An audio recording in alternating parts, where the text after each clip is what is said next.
Facts with JP presents you the top 10 best US presidents of all time.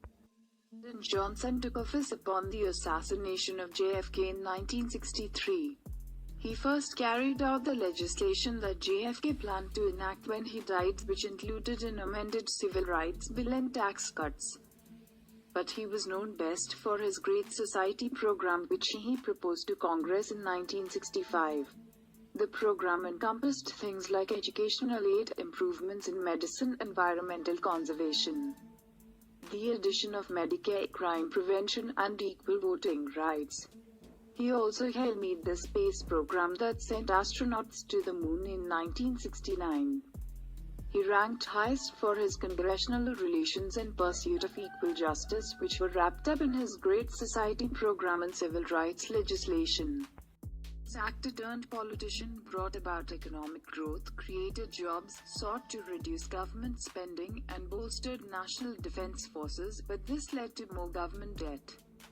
Ronald Reagan's economic policies were known collectively as Reaganomics. He carried out major tax reforms that were believed by many to primarily benefit the wealthy. His ratings in political persuasion, crisis leadership, and increasingly positive views of his economic management earned him ninth on the list. Under Reagan, the U.S. experienced its longest stretch of economic prosperity during a peaceful time, and he made positive steps toward peace as the Cold War approached its end. JFK orchestrated a Kia-centric attempt to overthrow the Cuban government, which ultimately failed. He took military measures to thwart the Cuban Missile Crisis, which may have led to all-out nuclear war, and he set out to establish his New Frontier Plan, which involved tax reform, positive labor and education amendments, and big pushes for civil rights legislation, but it never became fully realized. He gained the highest marks in political persuasion. He fought hard for labor, education, and civil rights. His work in crisis leadership should also be noted, considering he helped decelerate the nuclear arms race. Before Thomas Jefferson's presidency, political conflict arose between Jefferson and Alexander Hamilton, which led to the formation of two parties, the Federalists and the Democratic Republicans, which Jefferson eventually hail-made. As president, Jefferson decreased the national debt, sent naval troops to combat Barbary pirates who interfered with American commerce in the Mediterranean, and secured the Louisiana Territory from Napoleon in 1803, which encompassed 15 current states. Jefferson won a high ranking for his treatment of congressional relations and agenda setting. He was, after all, the main author of the Declaration of Independence, and had to work closely with Congress to gain the approval of the Louisiana Purchase Treaty. Harry Truman found himself in the presidential hot seat upon the death of FDR in 1945. He made the decision to drop atomic bombs on Hiroshima at the end of World War II and created programs to expand Social Security, introduce fair employment, and clean up slums. Known collectively as the Fair Deal, he called for congressional aid for Turkey and Greece when the Soviet Union threatened to overtake the two countries, otherwise known as the Truman Doctrine. He also attempted to keep violence to a minimum when North Korea attacked South Korea in 1950.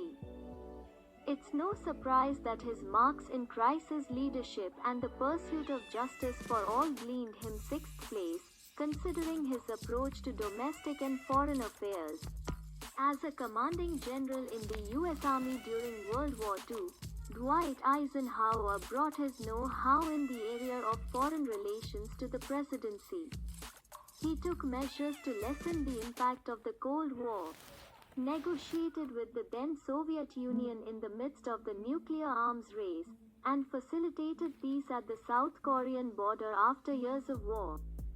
Domestically, he continued the New Deal and Fair Deal policies and initiated desegregation in schools in the armed forces. It was his crisis leadership skills that notched him up to fifth place. and he scored highly for moral authority, the basis of his approach to crisis management. Theodore Roosevelt entered the presidency due to the assassination of President McKinley. In office, he drove the U.S. to take a more active role in world affairs. He facilitated Panama's secession from Colombia in order to start building the Panama Canal, and won the Nobel Peace Prize for arbitrating the Russo-Japanese War. He was known for his big stick approach to foreign policy, in which he would negotiate peacefully, but not hesitate to use military force if need be. He ranked high for his political persuasion. He was known as the leader of the progressive movement, which encompassed his Square Deal program, conservation of natural resources, control of corporations, and consumer protection, as well as his belief that the government should do whatever it takes for the good of the people.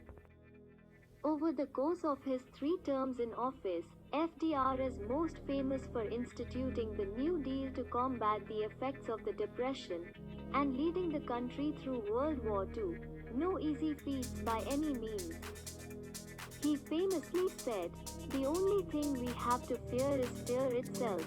As part of his fireside chats, radio broadcasts to comfort the public during the Depression, he formed the New Deal Coalition, which was instrumental in reorienting American politics toward democratic tenets and establishing American liberalism.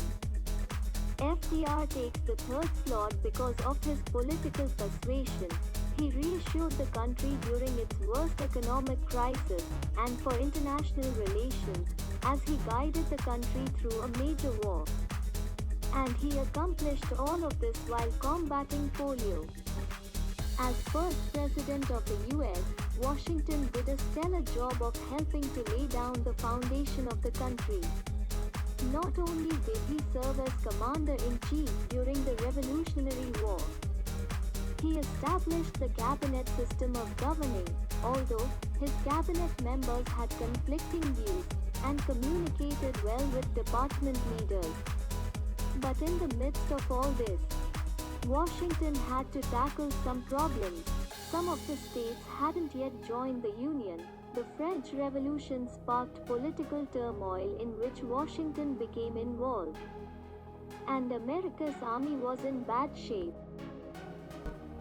Abraham Lincoln successfully led the country through the Civil War and paved the way for the abolition of slavery by issuing the Emancipation Proclamation. He is perhaps most noted for delivering the Gettysburg Address, which begins with the famous line, "Fourscore-and-7 years ago," in which he declares that all men are created equal.